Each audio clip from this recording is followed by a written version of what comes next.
Guys, अभ्यास प्रश्न NCERT का जो बुक है, ध्यान देना बाबू, यही एनसीईआरटी है ना जो तुम लोग को बहुत डर लगता है, बहुत ही शॉर्टकट में है।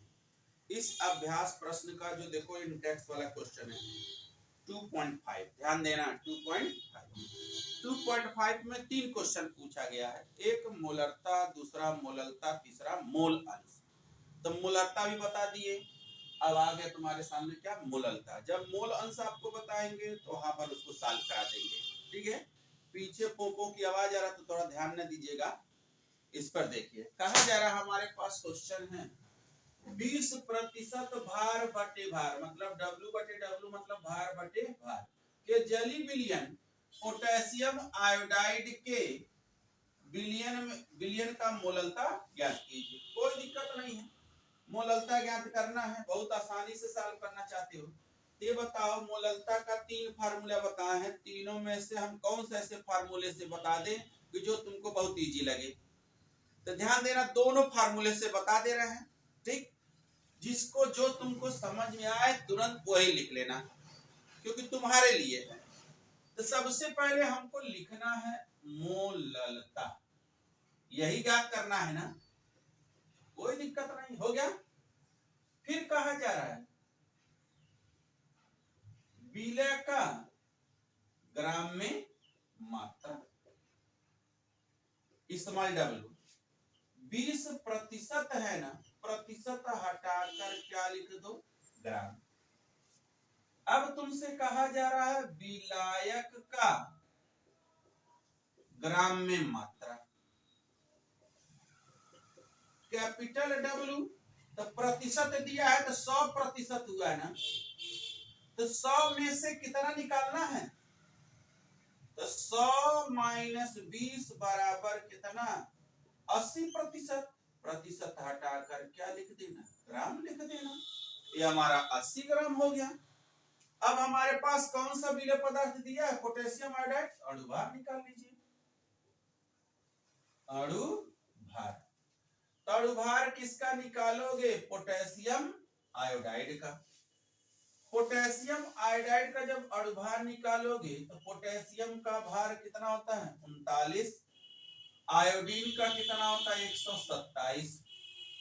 39 और 127 जोड़ोगे 9 7 16 के 6 3 2 5 66 हो गया ग्राम प्रति मोल।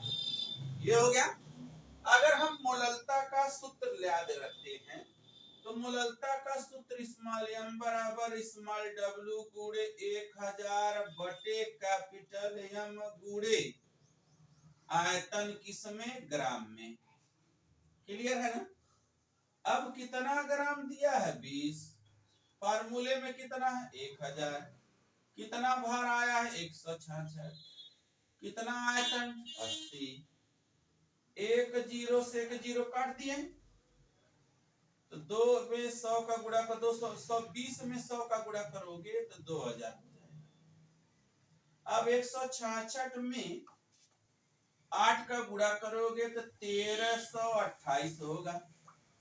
1328 में 2000 का भाग करोगे तो मोललता का जो आंसर आएगा 20 है ना, तो 20 में 100 का गुणा करोगे, ठीक है, तो 2000 हो जाएगा। 2000 में 1300 कितना हो रहा है, 28। तो 1328 जब होगा, ठीक है, तो इसका भाग करोगे 1.5, ठीक है, 1.5 ग्राम प्रति किलोग्राम होता है। ध्यान देना, कैलकुलेशन ही इसका इंपॉर्टेंट है, इसका कैलकुलेशन देख लो।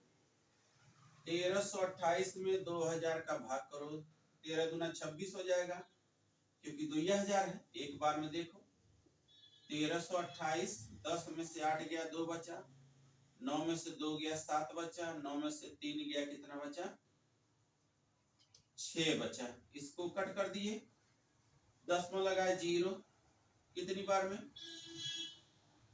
5 बार में, 5 8 40 के 0 4 आया, 5 दूना 10, 4 14 के 4 हासिल आया 1, 5 तिहाई 15 और 1 16, 1 बचा, 5 एकम 5 और 1 6, तो कितना आ गया 0 हो गया, इसको दे दिए।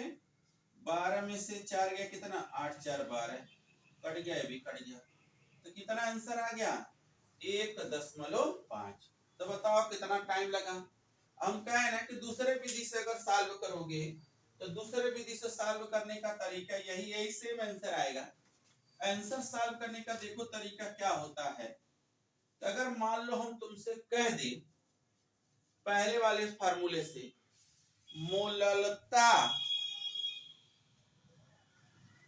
ज्ञात करना है, तो पहले अगर n का मान पहले वाला क्वेश्चन फार्मूला ना कि मोललता बराबर मोलों की संख्या बटे आयतन किसमें किलोग्राम में विलायक का, तो मोलों की संख्या पहले ज्ञात कर लीजिए, फिर उसके बाद क्या आयतन ज्ञात कर लीजिए। तो देखो सब कुछ दिया है।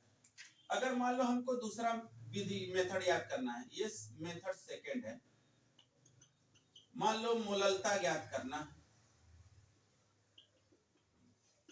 कोई दिक्कत नहीं है, सॉल्व कर लो, ठीक है।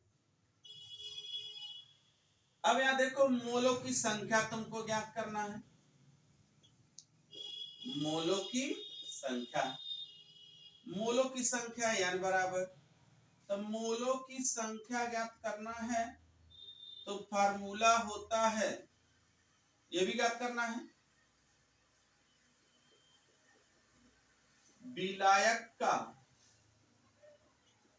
आयतन किलोग्राम में ज्ञात करना है, ये भी देख लो ध्यान से।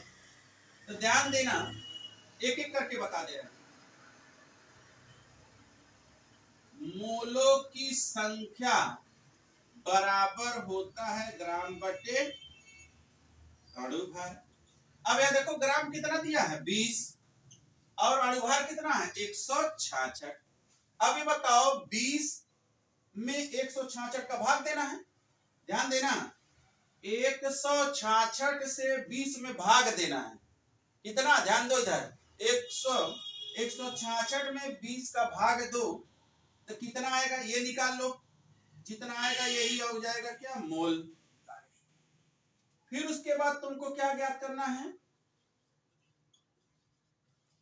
विलायक का आयतन किसमें किलोग्राम में, कितना दिया गया है 80 ग्राम दिया है ना, 1 ग्राम बराबर होता 1/1000 ग्राम, 1000 किलोग्राम।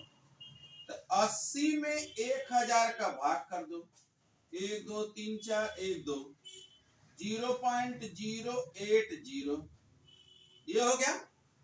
अब 166 में 20 का भाग दिए तो दशमलव आएगा कितना, ये दशमलव जो आएगा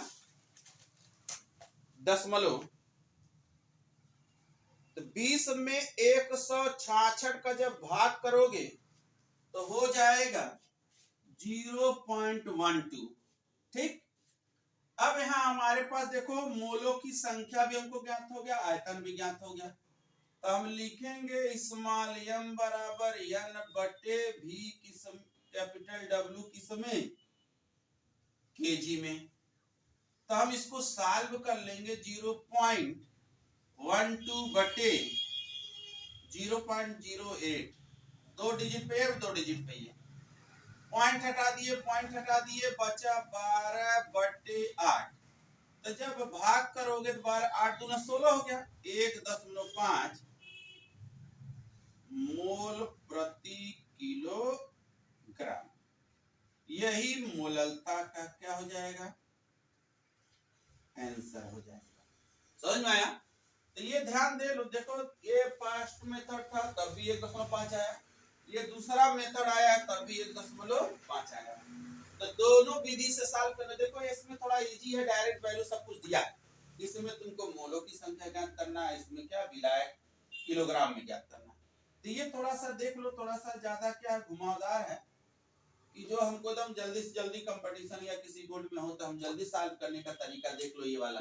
तो दोनों तुम्हारे सामने है, कंपैरिजन है, अगर जो तुमको अच्छा लगे उस विधि से इसको सॉल्व कर लेना। जो कि तुम्हारा टाइम बचना चाहिए। मेरा यही में है कि आपका ज्यादा से ज्यादा क्वेश्चन सॉल्व वो टाइम बच जाए। तो ये देख लो, ध्यान से लिख लो, ठीक है ना। चलिए